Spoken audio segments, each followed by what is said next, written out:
في قلب مدينة الإسكندرية القديمة، حيث تزدحم الشوارع بالمرة وتتعالى أصوات الباعة، كان أنيانوس الإسكافي البسيط يمارس عمله اليومي وسط أكوام الجلود. في ظهيرة يوم هادئ، دخل غريب ذو هيبة تدعى مار مرقس يحمل في يده حذاء قد انقطع رباطه. انحنى أنيانوس بتركيز شديد ليبدأ الإصلاح، وبينما كان يغرز مخرزه في الجلد القاسي، انزلق النصل الحاد فجأة ليخترق إصبعه بعمق.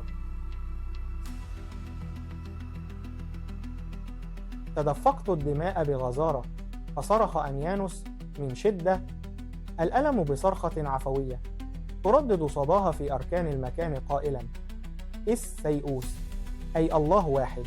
توقف الزمن للحظة، فتقدم مار مرقس بهدوء عجيب، وانحنى ليلتقط قليلا من تراب الأرض ومزجه بلعابه ووضعه على الجرح النازف. وفي لمحة بصر التأم الجرح تماما ولم يتبق له أي أثر، وكأن شيئا لم يكن. تملك الذهول كيان أنيانوس، وانفتحت بصيرته قبل عينيه، فبدأ ينصت بكل جوارحه لتعاليم مار مرقس عن السيد المسيح. لم يتردد لحظة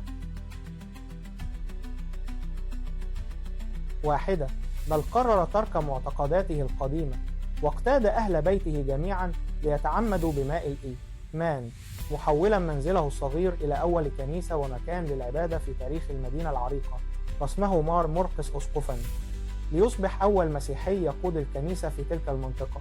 وبعد استشهاد الرسول، حمل أنيانوس الأمانة بكل ثبات لأكثر من 20 عاما، ناشرا بذور الإيمان، حتى رحل بسلام عام 86 ميلاديا، تاركا خلفه إرثا روحيا لا يزال حيا في كنيسة المرقسية حتى يومنا هذا.